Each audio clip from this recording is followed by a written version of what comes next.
This is going to be our first video recorded offering of the year. I am privileged to be joined by the extraordinary Jen Budd. Hi, Jen.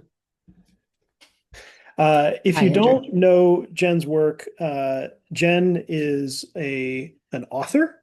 Jen writes Borderland Talk. Jen is a former Border Patrol agent and now just an incredible ally and analyst, researcher, and advocate for trying to understand what these bordering agencies do and why they do it. Hi, Jen. Hey, how you doing? I'm great. Who you got with Good. you?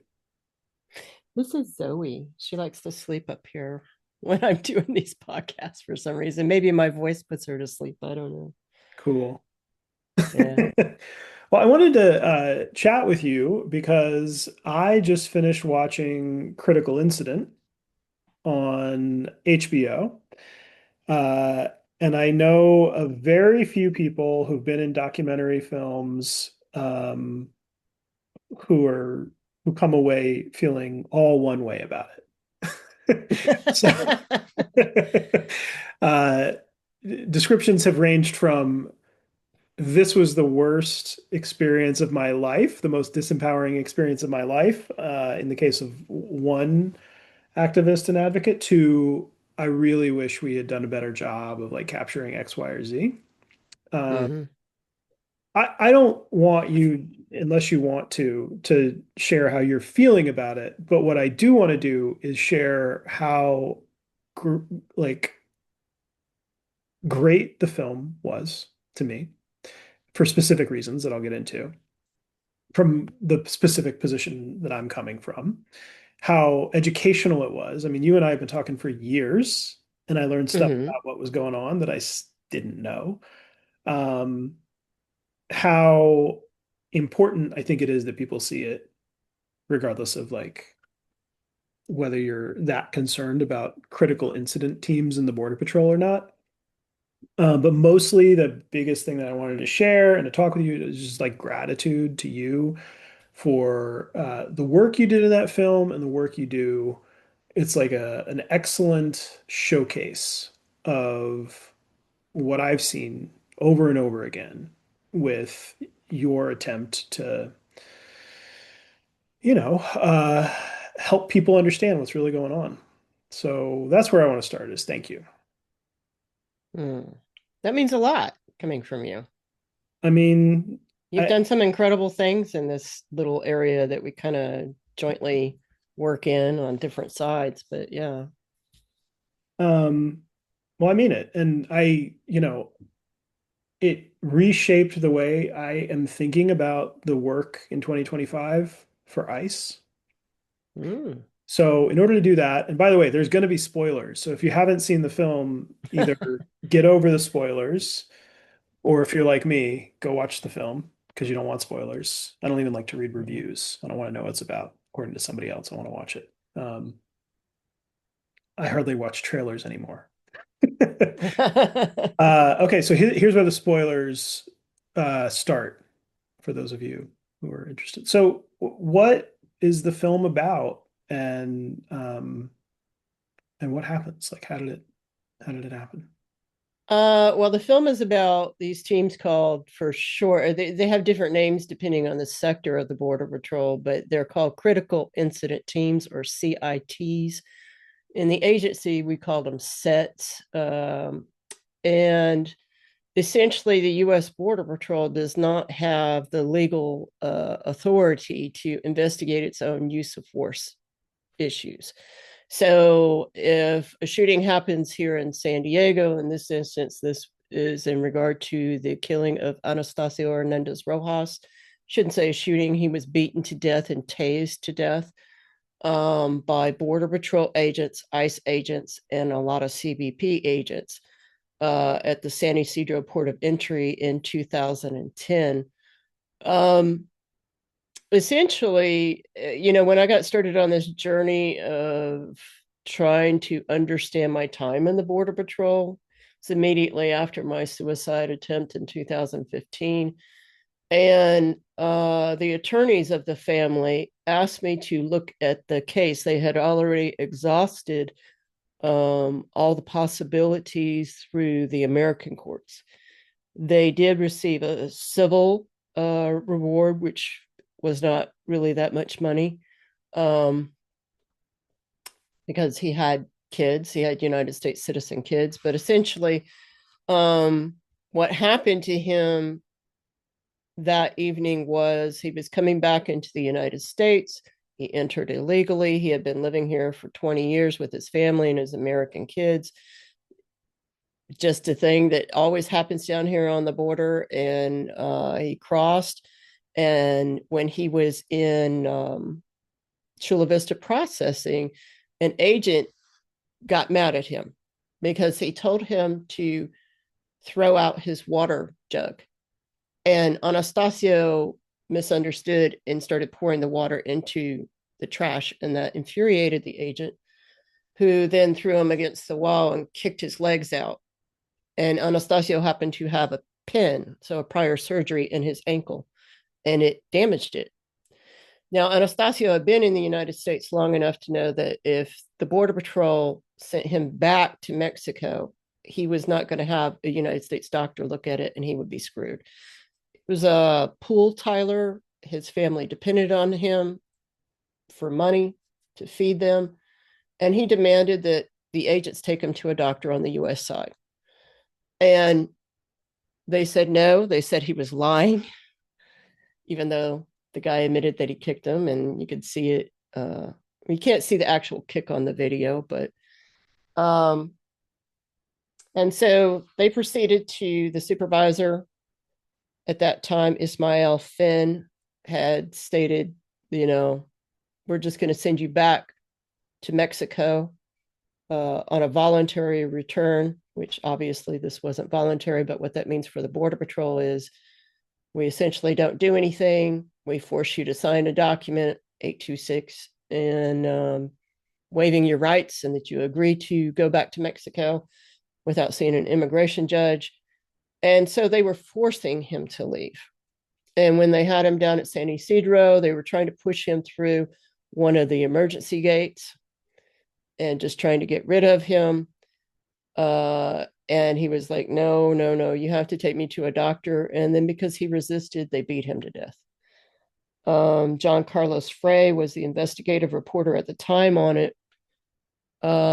Followed it up for years, even found a video 2 years afterwards that was a pretty good video. It was essentially caught CBP and Border Patrol surrounding Anastasio, which officially they said he was the aggressor, and they list him on the San Diego PD report as assault against federal officers, which is common in these cases. And they said Border Patrol said he was uncuffed and standing up and karate chopping through the air and all this other stuff. But what you see in the video is he's handcuffed behind his back and laying on the ground. And they're just taking turns beating the shit out of him and then tasing the shit out of him until he finally, his heart stops. He ends up being brain dead. And the CITs come in. The CITs are secret. I know Border Patrol agents with 20 years in, retired, never even heard of them, because they didn't get involved in use of force incidents. So it's even secret within the Border Patrol. And those started in 1987 here in San Diego because there were a lot of use of force incidents occurring down at San Ysidro and Imperial Beach. And essentially what they told the local police, the FBI, so when this happens, this happened in San Diego property, so they would have had to notify San Diego PD, and at the time FBI. And I don't think the internal affairs of CBP was around at the time, and nor was CBP's Office of Professional Responsibility. So I think it probably would have fallen to DHS's OIG, Office of Inspector General at the time. They did not call anybody. The San Diego PD discovered it when somebody from the press contacted them. And then they went down there and the whole scene had been wiped clean and video evidence was gone. And even the taser pins that were stuck in his body were gathered by the CIT team, and they basically said, it was a medical emergency, and that's why we didn't look at it as a use of force. And it's like, well, why did you call in the SITs? It's just a medical emergency. And then they proceeded to obstruct justice for years. The current commissioner of CBP is Rodney Scott. He was one of the chiefs at the time who was in charge that night.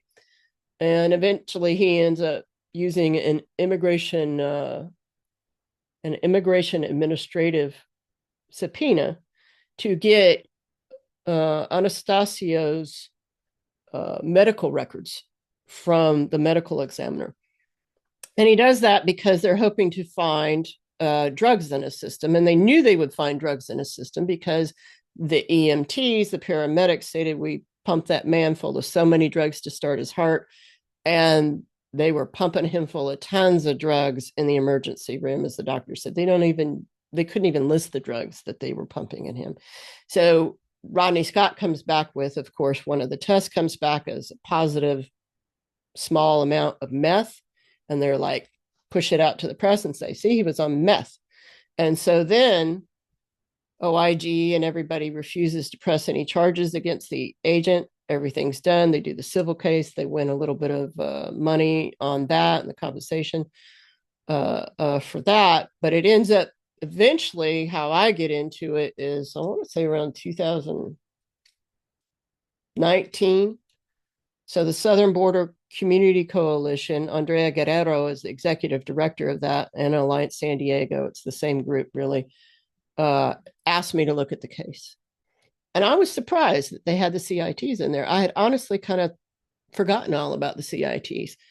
And I went to her and I said, you understand what you have here? And I said, I know this is going to sound crazy, but they don't have any authority to exist. They're cover-up teams. And then I started researching them, and I've become like this, like, I think I'm the only person aside from the people who ran the SITs or in the Border Patrol that won't talk about it. This kind of like most knowledgeable, at least, of it. I'm writing another case up too, and I always look at these for attorneys and stuff, and they follow a very distinct pattern and practice. And controlling the narrative is the number one thing that they do, and you can see it even as I watch these things. The shooting in Chicago, I'm like, narrative control. First thing, boom, here it comes, and then they're going to get rid of the evidence. We're going to drive the car to Maine and have it buffed out and all this other stuff. And I'm like, this is typical. This is typical. And they even said that she was the one that attacked them. Nope, never happened. And just the flat out lies. And then they bring the union out and get them on TV. And then by the time it gets to court, nobody wants to touch it. Nobody wants to second guess the agents involved in this and that. And in 101 years of Border Patrol history, no agent has ever been successfully prosecuted for killing anybody while on duty. That tells you a lot.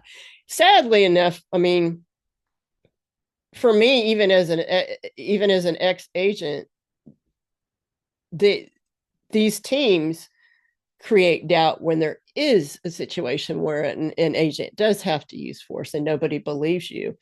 And it's just mind-boggling to really get into it and watch how they do this and get rid of the evidence. And so when they started going to the Inter-American Commission on Human Rights, which is a court of all the Americas, which the United States is a member of, they asked me to look at it. And so I looked at it and did all the research for it. And they ended up winning the case. And just recently, I think last year, the commission announced that this needs to be reopened by the United States and that they need to be investigated for murder. And these teams need to be dealt with. In the end, before the movie came out, Andrea Guerrero of Southern Border Communities Coalition filed a complaint during the Biden administration with CBP about these teams.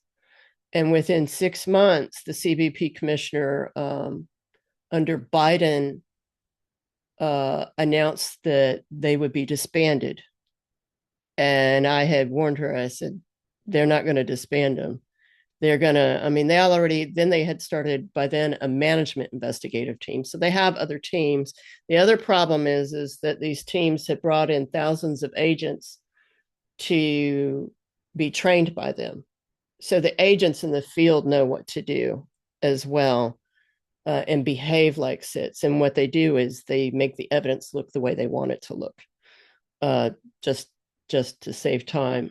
And and sure enough, they ended. Unfortunately, Biden had the opportunity. I even wrote an article about it at the time. You have the opportunity to do the right thing here, have truth and reconciliation hearings. Let's have some accountability. Let's say we're not going to do this again, and blah blah blah blah blah. Nope. What they did was essentially they took the set team agents in Border Patrol, essentially had them remove their shirts. Then they put on a blue shirt from CBP, and now they're working for CBP's Office of Professional Responsibility, which is mostly ex Border Patrol agents, and they're continuing to do exactly what they did before. So that's the gist of it. That's a great summary. Yeah. Um, and it's riveting to watch it kind of unfold in semi-real time. There's this, Mm-hmm. uh, having been involved in a number of documentaries at this point, I had this like thing in the back of my head, like how much is this is reconstructed, for, Mm-hmm. it's like you're gonna get together and film a thing.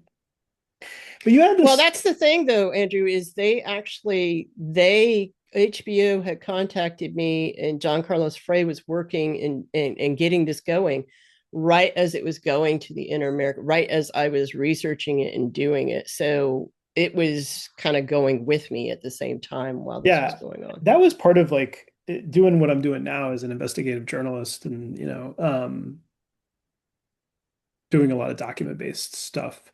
Like, first of all, I was just immensely impressed with his tenacity to go after, like, just to get that video, to talk to that person for 2 years, Mm-hmm. and to kind of like hear no over and over and over again, and to make all those requests to all those people on, all those different channels, to go physically to the homes of some of those people. That's some, particularly when you realize what you're dealing. This is before you realize what he was dealing with, but you realize it was dealing with people who can get away with murder.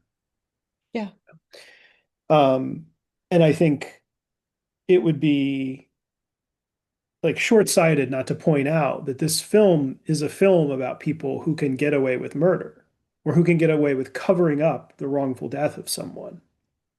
And I think it does a really good job of documenting how that happened. I do have like a couple of, I don't know, like reactions. I wrote down a bunch of reactions to it. Um, and you covered one of them, like this idea that they're still roaming around, walking the streets, masked, Yep. attacking people. Um, and the guy who they get an on-camera interview with, who is at the center of this story, of Anastasio's story, is in charge. Yeah. And he got away with it so far. He's still I getting mean, away they're with just it. allegations, as he says. It's Mm-hmm. like no recognition of the Mm-hmm. fact that, well, okay, but your story changed like at least 3 times that I could count. Mm-hmm. I mean, you may not know the answer to this, and you don't have to tell me if you do know. Um, I could not understand why people who are getting deposed, who've been named in lawsuits, who are involved in civil litigation, have their name badges and their names blurred out in the movie. I have no idea. It's originally the film was supposed to be out. Oh, it was supposed to be out, oh, well over a year ago before the election. And I was like talking to the director, Rick Raleigh, and I was like, if y'all don't get it out, it's just, and Trump wins, it's never coming out. Yeah. And I just, then yeah, everything kind of went quiet after Trump won. And I was just like done with it. I wanted to move on, and I yeah. figured we would never see it. And then I believe the last edits, obviously of the Inter-American Commission, where they say what happened to it, Hmm. um, were put in at the very last minute. And what people have to understand is this is actually, they're still trying to cover up this film. Films in the United States that are released during the holidays at the end of the year are a dump. They're trying to get rid of them. And at the same time, as we were making this film and as it's getting ready to come out, and we're hoping it's coming out before the 2024 election, HBO was bought by a right wing billionaire. I think his last name's Ellison. And I'm like, oh, it's never going to come out. And then they decided to dump it right now. And we think that the reason why they decided to dump it right now was because they saw what happened with a 60-minute Seacoast interview, that by banning it made it more popular and made people want to see it. And so if they just put it out, and they didn't even, they just told us at last minute, like 2 weeks, oh, it's going to come out. And we're like, what? You don't want any, like John Carlos Frey is a well-known journalist, an investigative journalist. He should have been asked to do publicity things and stuff for it. Wasn't even, they wouldn't even talk to him about it. And so then it comes out, and I'm finding some people can't really watch it at all times. You certainly can't record it. It's not going to be made available for sale, all this other stuff. And so we're going to just see it. It's just been dumped along with Epstein and all this other stuff. And now we're invading Venezuela. So the last thing people are going to think about is this killing that happened, this use of force killing, the state sponsored killing that happened in 2010. And in fact, the reviews on it are a bunch of Border Patrol agents saying it's nonsense and stuff. Most people aren't seeing it. I haven't had anybody in the immigration circle other than you even talk about it and say anything to me about it. So people are missing it. And the thing about it is, number one, Rodney Scott is still, he's in charge of CBP. Now he's in charge of the teams again. He's in charge of all of this. And we know that Border Patrol and CBP are in charge of the mass deportations. And so when I watch them shoot a father as he's dropping his kids off to school in Chicago, and I watch them shoot, a woman and claim that she was trying to ram them, when I know that every night down here on the border, we're taught how to ram people and get away with it. I was taught how to do that. It's written in my book. Um, and Against the wall at fine yeah, against bookstores the and wall. online. I document all of that. And it just, so the pattern and practice, it just keeps going. And when people say, well, this was caught on video and they'll be held accountable. And I'm like, all of that was caught on video. Y'all don't understand what's going on. The system does not work. The justice system does not work for accountability in, at least I can say, Border Patrol, immigration, CBP, law enforcement, when you have use of force. That was all caught on video. They got rid of a lot of the video. And the idea that, like, DHS, these oversight agencies, CBP, OPR, they'll come in and do the right thing. They're full of ex-agents on purpose.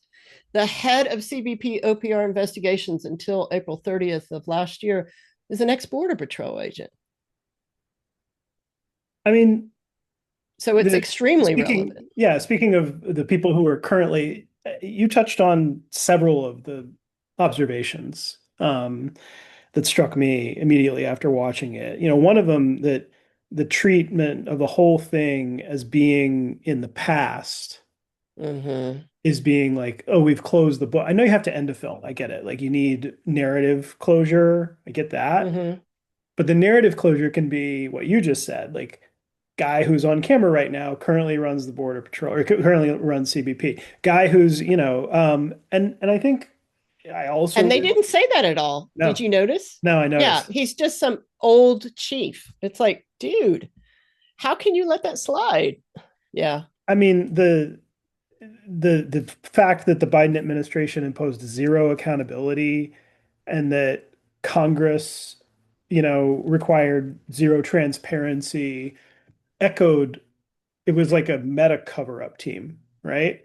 It's like we're going to seize the Mm-hmm. narrative. We're going to, the only politician who's on camera for any length of time uh, is Alex Padilla. And Right. he's like, those are good questions. It's like, well, Yeah. we've asked the questions. Now we want you like, and that is the typical kind of elected official response is I want to learn more about this after you've told them all about it. Mm-hmm. And it's so demeaning and insulting because you don't believe what I just told you, or you have Mm-hmm. contrary evidence. You already didn't know about it, right? Like, Yeah. and who do they want to ask as soon as they want to learn? The CBP Yeah. guys. Speaking of which, Yeah. They only ask the CBP guys. They won't. I've never been contacted about it by any politician. yeah, And right. Why I about write you? more about Yeah. CITs than anybody. Nobody contacts me. So yeah, I mean, for my mind, every single person who appeared on camera for the government looked like absolute shit. Like Mm-hmm. the guys testifying who the film does not name, including the Mm-hmm. guys who were directly responsible or who were there doing the final tasers or blows when he died. Mm-hmm. We don't know their Yeah. names. What's up with that? Yeah. You can Uh, read my write up on Anastasio's murder on my Borderlines yeah. Substack, and it'll tell you all their names. So, That's why I was hoping that either in the Inter-American Court or in your work that we could know their names because I think the effect of disbanding a team or a program in the government whose job it was to cover up other crimes, or even if it's not to cover up other crimes, there's this black and white document that I think John might have got that you kind of highlighted after you got the policy document, which actually references it, and then they take it out of the next policy document.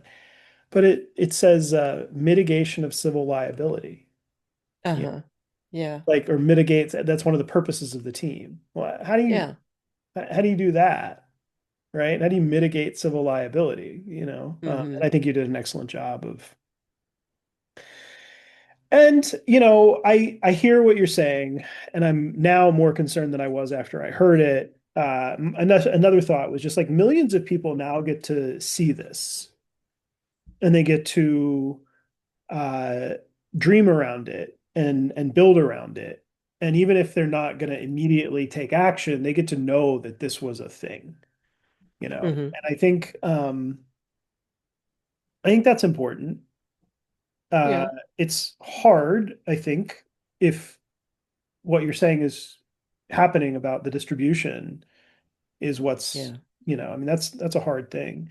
I wonder what you thought of Tomacek and Wong. They're both on camera on this film. I was so happy to see Tom Check because I actually met Tom Check back in 2019 before I started doing this, and he wanted to meet me because I was coming forward about the rape culture and the Border Patrol, and that's when he told me about he knew of a actual Game of Smiles report. So Uh, let's contextualize. Who is he? What was his job? oh, okay. Yeah. James Tomchek was, I think he started out as a police officer when he was young in Omaha, Nebraska. Is that yeah? And then he ended up in the Secret Service, and then he got asked by the Obama administration. He rose through the ranks, was known for being pretty much a good guy cop, Yeah. and really trying to do things the right way. And so he got asked by the Obama administration because Obama wanted to kind of clean up the corruption in Border Patrol and CBP, specifically Border Patrol. And he created CBP Internal Affairs, which I think lasted, I want to say like maybe 8 years or something like that. And his deputy commissioner was James Wong, who was originally an ICE agent, but also a good law enforcement agent. And he appears in the film as well. And so I ended up meeting him, and he thought what I was doing was very brave. And so we ended up before he passed probably a year or two ago. And we would spend a lot of time talking on the phone. And he kind of like he never admitted that he knew what those teams were. He just got stalled every way he went, and like in this case, they're not going to give him the actual documents of what really happened. And then he says, quite literally, "I'm ordered to lie. I'm ordered to cover up the killing of Anastasio." And so when I saw that, it just made me smile because it just, especially as an ex agent, to see Tom Check and Wong come forward and do that, and knowing, obviously, because I'm doing it as well at a different level than they are, um, that risk everything for them, and they keep doing it, and they keep coming forward, even though the Border Patrol and CBP have shit all over their reputations and all of this stuff, but they keep doing what is right. And so that gave me, when I saw them, because I hadn't seen the final product, I was I was really inspired and thankful that I did this and continued. And I do continue to keep writing about it and keep exposing it as well. What did you think? Well, that's helpful perspective. Um, what I I could thought, have told a lot more. Is that what you're thinking? where the fuck were you in 2014, bro? You're being asked to Yeah, obstruct justice, and then there's a federal grand jury investigation.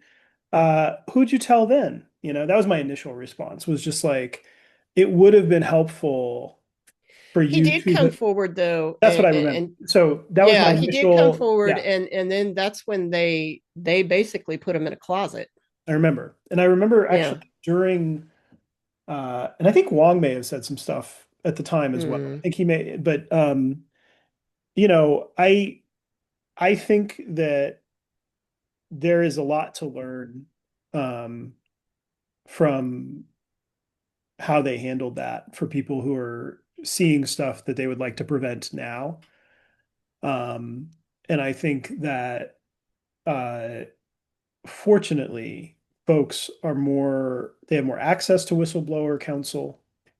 And, the Trump administration just got enjoined from stripping one of the best whistleblower lawyer in DC, Mark Zaid's clearance because he was representing, you got folks like Government Accountability Project. So there's folks who I feel like are, many of them were already doing the work, but I feel like there's more access to people who could help you navigate, hmm.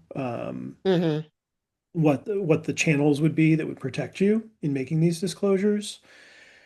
Um, Whistleblower.org for those, Yeah. not endorsing, but I'm just saying that's one place you can go to know your rights. Hmm. But I also I was frustrated because yeah, you're seeing these parallel storylines, and I think I don't want to take up too much of your time because at this point you and I have been on the phone for like two hours. But there's these parallel storylines with like Maria, who's Anastasio's wife, who is Hmm. a force of nature. I don't know if you got to meet, I Yeah. think you're on camera with her in a little bit, but like having worked with a lot of families, that woman is special. And her drive. Um, Yeah, I love that scene between her and John where they're speaking in Spanish, mhm. and she goes, "I don't know what's going to bring justice, but we have to have justice." And she just keeps the faith. And when she first found out, so the scene where they say she finds out that I'm going to look at the case is not actually, to be honest with you, is not the scene where I told her that. Mm. The scene that you see on film is actually at the very end of everything, and they cut it all out. And we met at Andrea's house because I needed a translator. Most of my Spanish is chopped up immigration stuff, although I am doing Duolingo now. So, Nice. um, but so the part that's in my book, Against the Wall, that is not in the film, is that I was working like this, talking, or we were going over the briefing before the Inter-American Commission. I was talking with the Berkeley lawyer, Roxana Altos, and And we're going through everything, making sure everything's done correctly and this and that. And she says, look through his immigration. And I said, okay, I'm going to look through his immigration thing just one more time to make sure. And I see in 1999, he was arrested in Campo, California. And I was a senior patrol agent in Campo, California. And I'm like, oh God, please say my name's not the arrest agent. Please say my name's not the arrest agent. Because I was not concerned about it. I didn't care about his immigration record. Yeah. And luckily, I was not the arresting agent. But down at the bottom of his 213 is my signature. And I have it up there on Hmm. the thing, but I'll show you. I actually have another copy. So I'll show it to you. That's actually the copy, and my name is down at the bottom. So this was in my glasses. I'm getting old. This was 1999. And guess what day it was? May 28th. That's the day he was beaten and killed. In 11 years later, 2010. Yeah. 2010, 11 years Mhm. later, to the day, to the freaking time that's at my signature down at the bottom, Jennifer H. Budd, and senior patrol agent. And there it is. I had to tell Maria this before that film came out because I didn't know if it was going to be in the film. It wasn't in the film, but I still wanted the honesty of it. It was in my book, and I wanted to tell her about it. And so that scene is actually where we're sitting at the little kitchen table. I'm telling her, I I never thought I separated families until I saw that. And I realized that night I kept him from his family. And I told her that night I kept him from your family, from your children. And she just in Spanish, you like, oh my God, in the name of Anastasio, I forgive you. And it was just so powerful and tears and all that. And it got cut out. And I didn't want to do it, the scene, because I thought it was opportunistic. Um, but Maria wanted it. I don't know if they ever gave her a copy of it or not. She's very religious. It's what's gotten her through, I think, Yeah. and helps make her strong. Hmm. And she just really believes that I was sent by God or some divine intervention to help do this. But that's what it took, was to get somebody on the inside who said, this is how these teams actually work, and they're not actually legal, and this is the purpose of it. Um, and I didn't even know a ton about it, but I knew just in my book where I witnessed them doing cover ups. And I was, but fortunately for cases where people were not killed or hurt, but the logical continuation of that thought process, which I Hmm. did not want to have as an agent and refused to have as an agent, was something that I end up having to deal with later on, obviously, in doing all this research. Yeah. I mean, it's one of the things that the film's treatment of Maria does in I found to be a really useful way, um, from my experience and my work, is to track for the family members of a loved one who's died at the hands of the government under suspicious circumstances, who are then denied access to information. Um, this idea that you can say you want justice, but that's an evolving, justice is a journey, like it's not a destination and it's not a thing that people, I mean, you said they got a little money. They did. They got $1 million. And I don't know after Yeah. they'll use retainer or their contingency fee what they got, but FTCA claims are 25%. So at best, under anyway, but like they and she says in the film, she's like, this is not justice. Well, and Maria didn't get any of that money. It was put into trust for the children Okay. because Anastasio and her were not, according to They're the not United legally States married. government, legally Yeah. married. Right. That's a very common thing. I mean, one other reaction. So maybe I'll ask you, like, what do you think justice looks like in this situation? you know? Um, and I fear that, like me, it's like we want more justice than the system can ever give. But I also think that it did a really good job of kind of showing how there are these various points that begin with the epistemic justice of squaring away the facts of what actually happened against what the Yeah. lies that the government told, that people know, survivors know that those are lies. And then you're put Hmm. into this alternate reality where everybody believes those lies about your loved one and how they died. And you got to figure out, how am I going to figure out what the truth is and then get everybody to believe the truth? Many people won't even believe it now.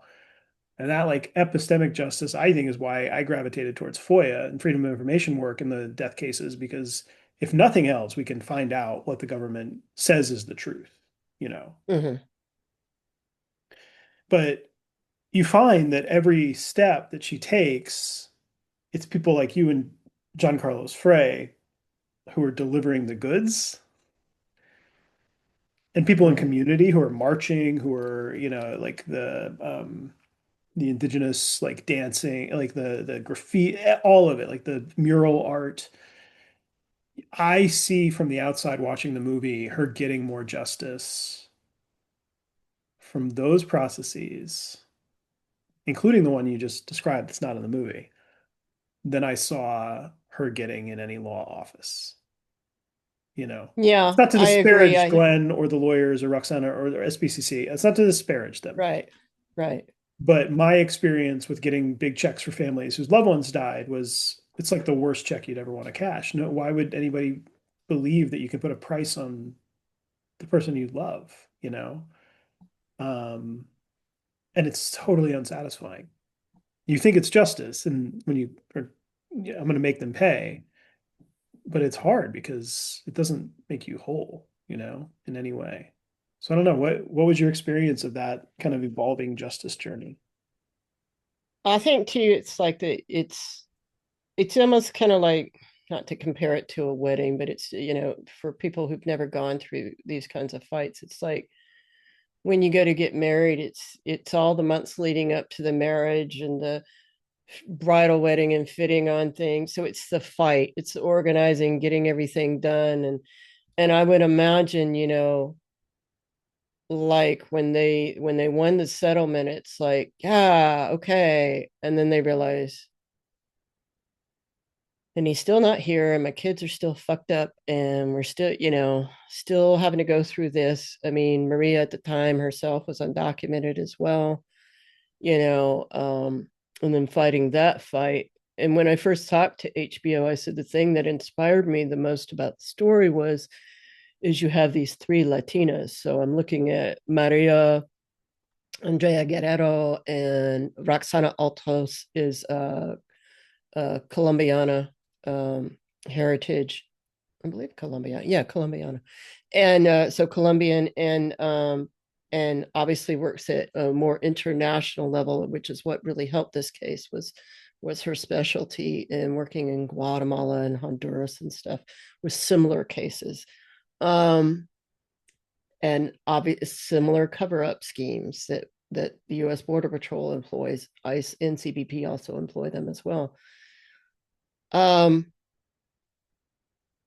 I wonder where she is now mentally. I don't have access to Maria.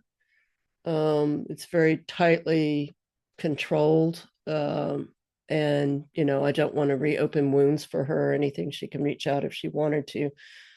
I don't know how she feels about the film. I think there's probably more justice being gotten from the film actually being made, and Anastasio's story, and the fact that they said he was on meth when he didn't use meth. At the most, he drank a couple of beers or whatever. His brother said he did not use drugs, and a lot of the drugs that they gave him falsely often give positive tests for methamphetamine. And even the agents involved in the killing were like, he didn't appear drunk or on drugs at all, and the video proves it. So it just I don't know. I would imagine, she feels justice with the Inter-American Commission, but I would have to think that somewhere along the line she looks at the new CBP Commissioner Rodney Scott and sees that there's no justice there. In fact, I would say he was rewarded for that because he's the type of guy who will cover up for these things. And that's exactly what they want in this administration right now. And somebody who is so brutal that they do not care about ripping children from their parents' arms or taking children out of daycares or, you know, arresting a man and leaving his truck still idling on the street and his family doesn't know where he is. That's who Rodney Scott is. Um,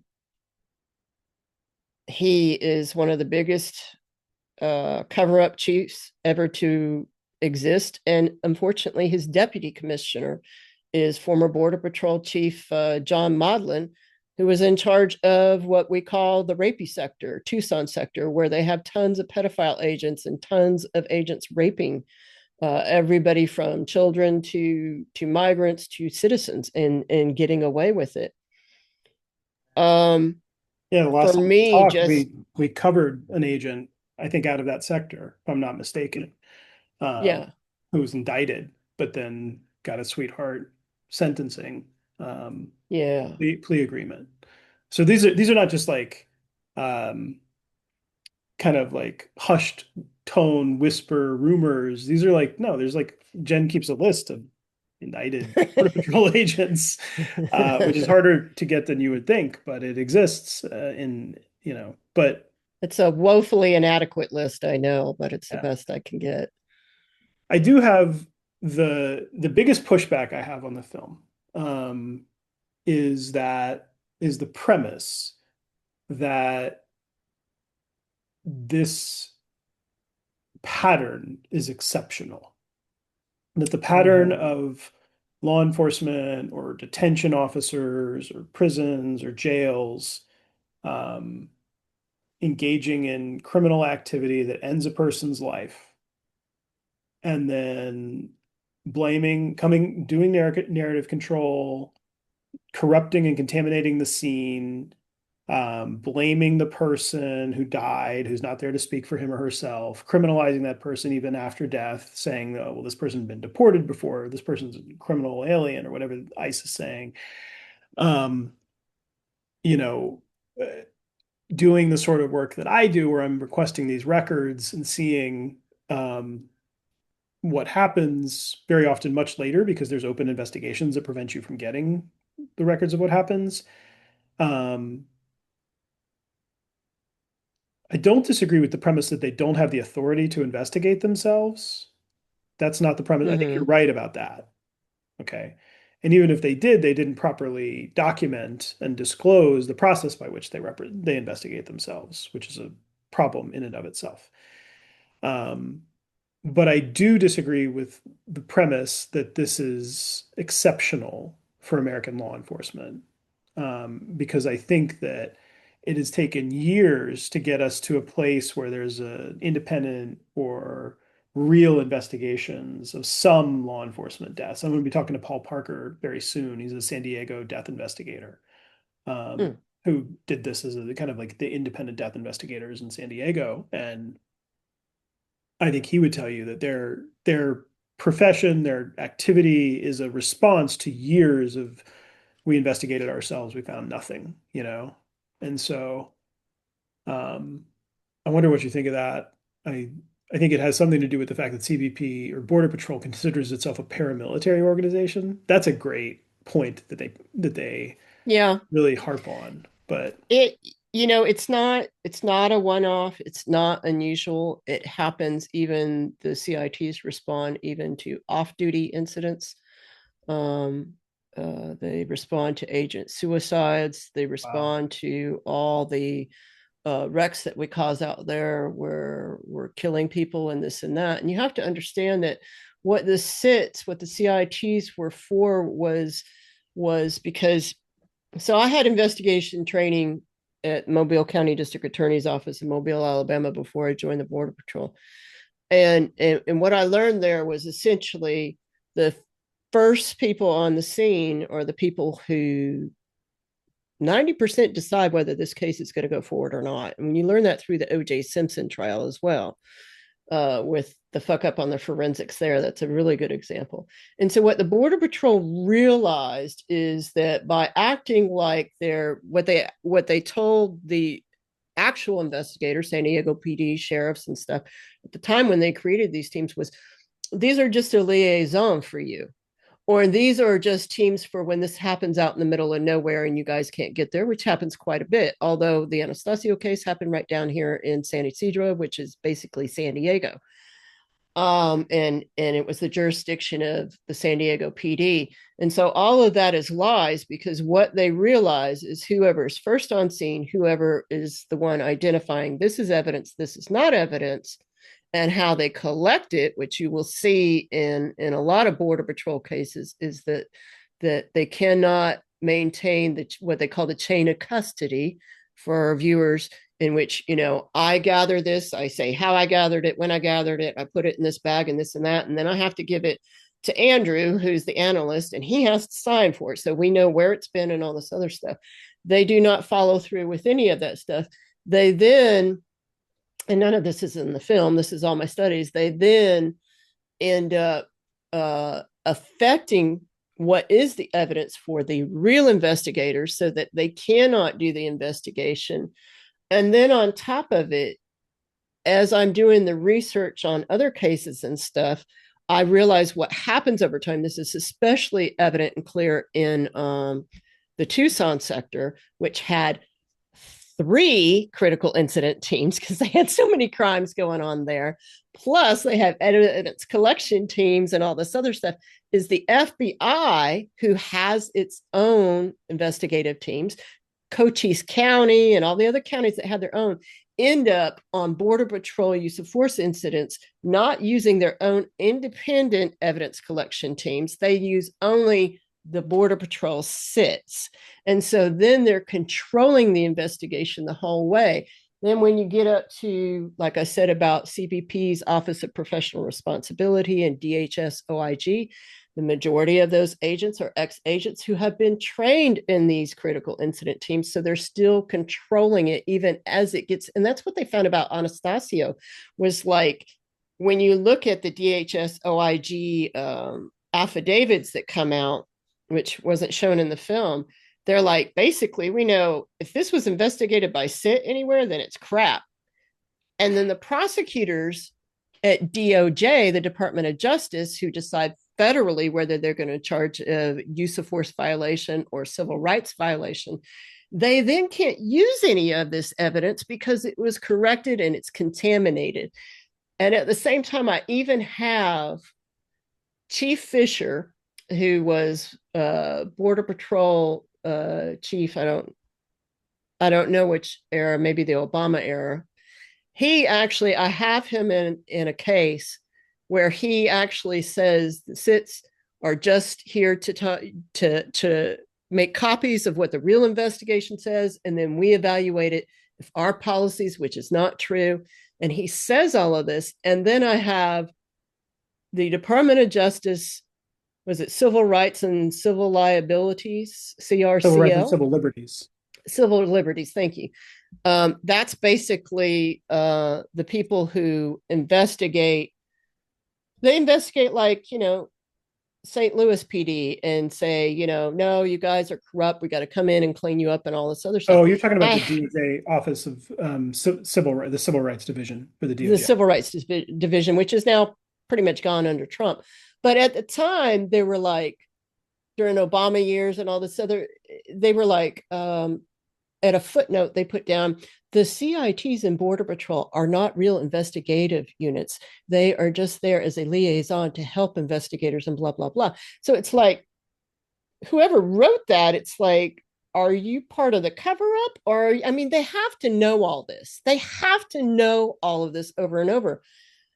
And the most interesting thing, I think, in my research that I found is like, so this is all we're looking at after 9/11. I can see how CBP is hiding procurement of forensics analysis tools for the Border Patrol critical incidents within their CBP laboratory science services, but you have to go into it and then you can see, oh, it's really for the set teams and stuff. I think the most depressing thing for me was then I went on to newspapers.com and I started reviewing old before 9/11.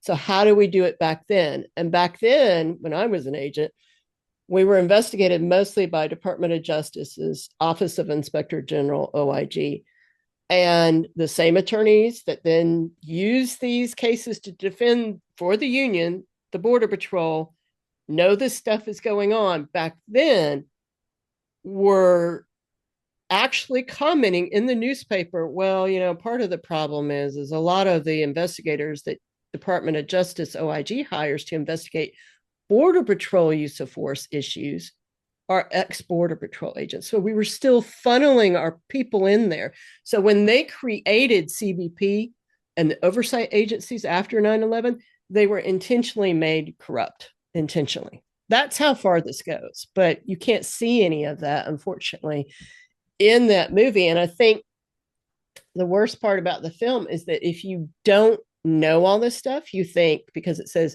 under the Biden administration, they were disbanded. So you think, Yeah. oh, okay, everything's fine now. Nah. Uh-uh. I mean, it's not fine in a different way, you know? Yeah.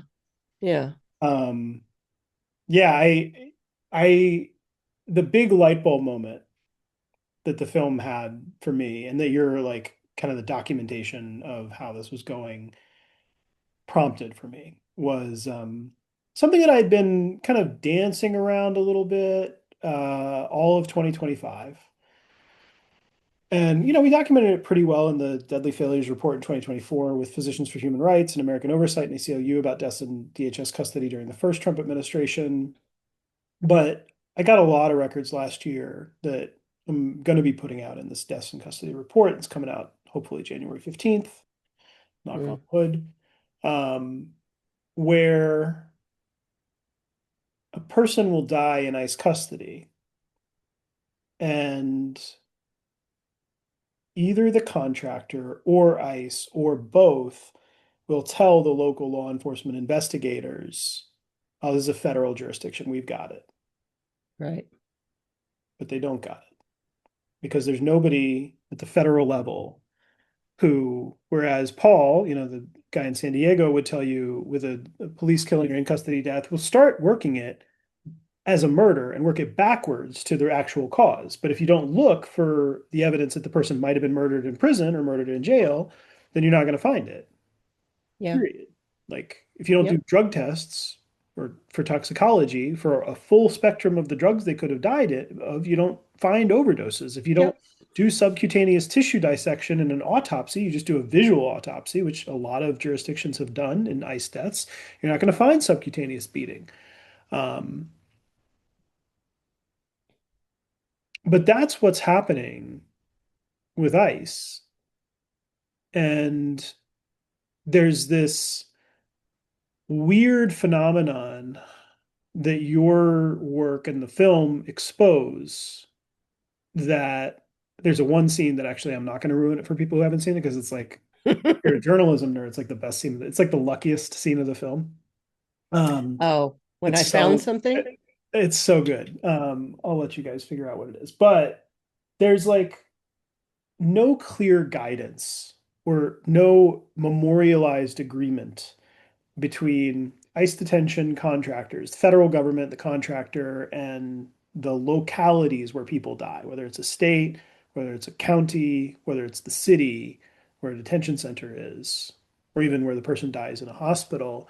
There's not really a clearly articulated policy about who is going to do the actual death investigation. And Hmm. often what that means is there is no real death investigation. As we've Yeah. documented in a number of cases, it means video gets destroyed. It Yep. means evidence from a person's bunk that could be really relevant to how they died Mm-hmm. gets destroyed. It means their commissary, which, which they could be using to pay for things that could have killed them, gets destroyed.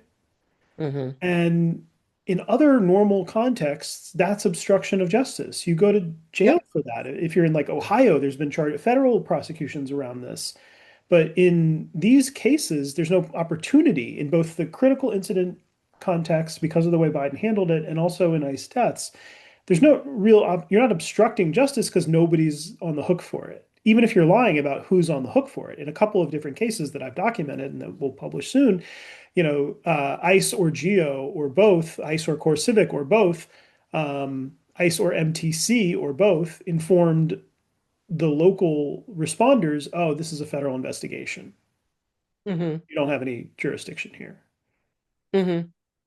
And what comes out of it is a shitty and inaccurate death summary once you get the actual Yep. records of what happened, which would have covered. I was spoiled by the first death case that I worked intensively, which is Stewart County, Georgia, death of Gene Jimenez, May 15th, 2017, because that night the GBI came in with two investigators. They sealed off the scene. They photographed everything. They subpoenaed all the medical records. They did interviews 4 hours after the call came in with Yeah. everybody, the people who worked for the company, the people who were in the cells next to the solitary cell, like the facility administrator, the medical people, and we have those interviews. You know, Yeah. we may and so you can see when people were writing statements, which is what ICE gets a month or 2 months later from a site Mm-hmm. visit that they do. You can see in Gene's case and in subsequent cases out of the Stewart County Detention Center or Stewart Detention Center, like, oh yeah, they're definitely lying, And they were actually written up for false statements under oath once it got to OIG and the DOJ declined to prosecute. Well, see, so I would say from being in the law enforcement level, that ICE would then look to GBI, the Georgia Bureau of Investigations, and say, we have a problem there because they're not willing to go along with this. And that's what you see over and over again. And because of the way I was taught how to do investigations at the district attorney's office, and then I get into the border patrol, and then all my research, what I see in your work, so I see it in ICE, I see it CBP, I see it in the border patrol. I can't say I see it in FBI or elsewhere because I haven't looked at it.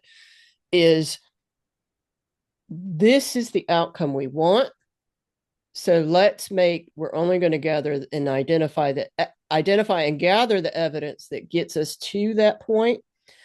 Everything else we're going to get rid of. But what I realize over and over, and it's being further enforced by our talk here, is that the critical incident teams could not be as robust and as successful in all their cover-ups had it not been for other agencies helping them do that. Um, there's a case of there's a guy who was the supervisor of the critical incident teams here in San Diego and was responsible um, for a lot of different cases. Who was actually one of my close friends in the Border Patrol, and I talk about him in the book. And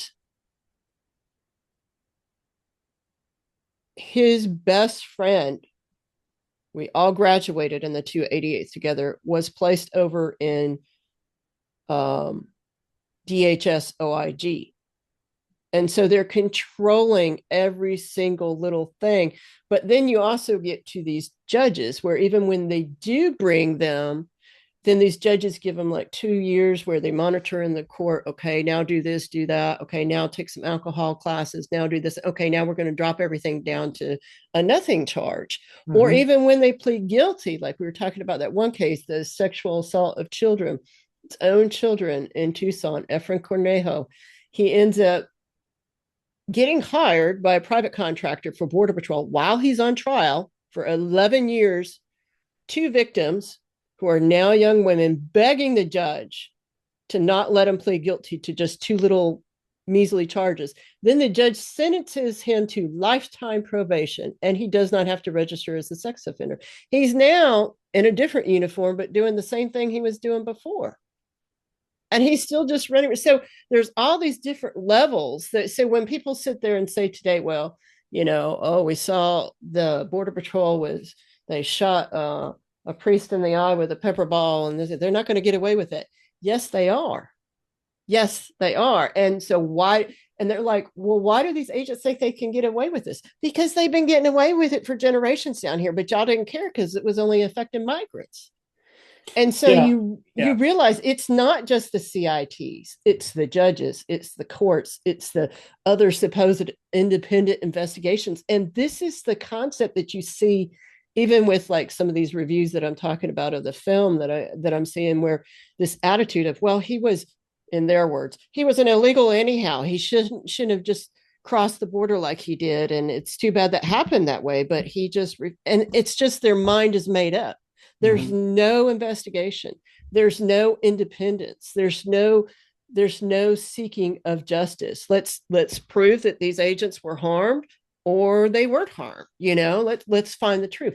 They don't want to know the truth. And Yeah. if you want to know the truth, then you you just you hate border patrol agents and you hate America.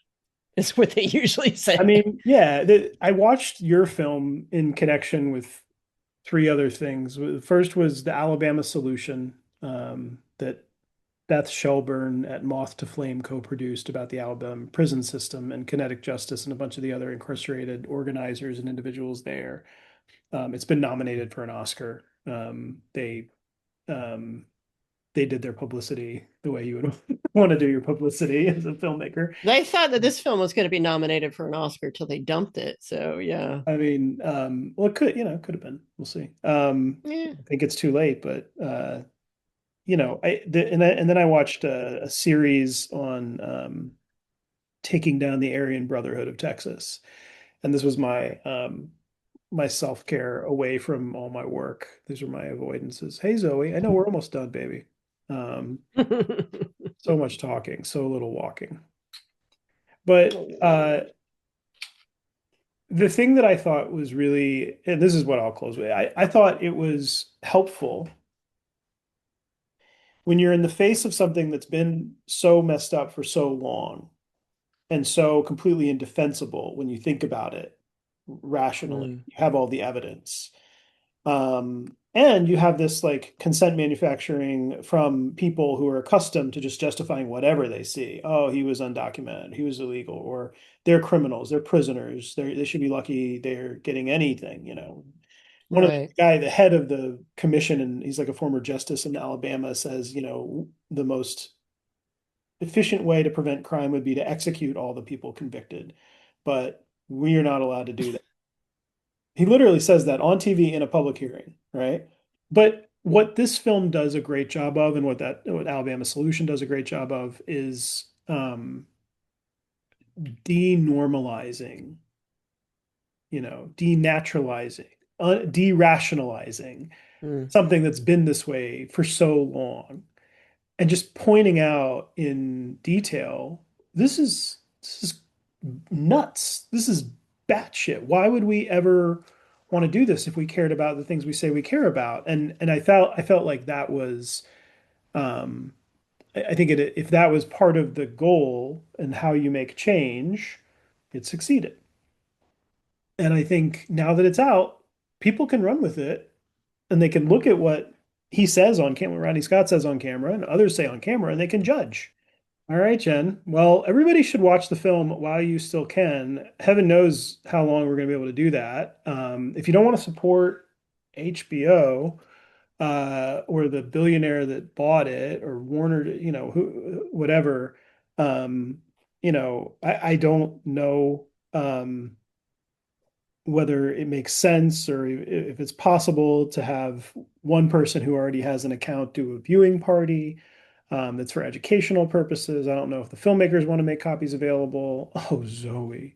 But um, but I think like watching it would be useful, particularly if you're in this line of work, or if you care about people who are affected by this, which today is everybody. So uh, yeah, and I wish that would be the lesson that they had left at the end, was like, this is still going on. and this guy That's is the head of CBP now, that's why but we're they here. didn't. And I've consoled myself in that I'm happy that it got out, because I Yep. mean it was like a good 3 years of my life with Hmm. those people coming in constantly filming me. And a lot of film that never made it. Hmm. But I'm glad that I did it. I'm very proud that I did it, although I know many Border Patrol agents think I'm a traitor, and Rodney's probably going to come after me more than he already has. But I know that I did the right thing in the end.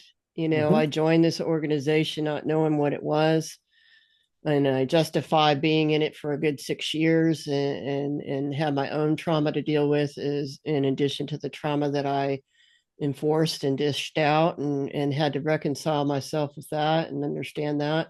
But that's why I do this work. I think it's an incredible story of three Latinas working over a dozen years. Hmm. Gosh, now 15 years, Yeah. Yeah. and you know, they can sit there and say whatever they want about it. I know they're going to get rid of it. No, they can't entirely get rid of it, but I feel like and that's why I keep writing these stories. The one I'm working on next is the Tachkeen case, Valeria Monique Tachkeen Alvarado, which Rodney Scott was the chief of and covered up as well. A mother, United States citizen mother, agent put 9 bullets in her body, didn't identify himself, was in plain clothes, jumps on the hood of her car, boom, boom, boom, boom, boom, gone. And then they leak out, oh, she had a prior meth arrest and this and that. So what? So what? If she really did try and run you over, the evidence would be there. Hmm. And it just, and this agent even had prior problems with when he was an Imperial County deputy. He still gets away with it. And the amount of cover-ups that they've done, and anybody in management, that's when people say to me, like, do you think the Border Patrol can can be reformed? I'm like, no, because all the regular agents in the field are trained in that same stuff. Nothing has stopped. They haven't stopped the culture. They're still doing all of that. I know we're going to get off soon. And it just continues. So I keep researching and writing, and I'm just going to keep telling their stories. I have tons and tons of them. So I mean, that's all we can do. And then at some level, ignorance is not an excuse anymore because it's inexcusable. It'll be in front of people, and at the yeah, very least, at the most, there will be an archive, you know. yeah, So keep it yeah. up. Thanks for everything that you do. It was great to talk with you. Happy New Year, Jen. To the extent that we can have Happy New those Year. more. And let's talk soon. Okay. Okay, thanks. Thanks.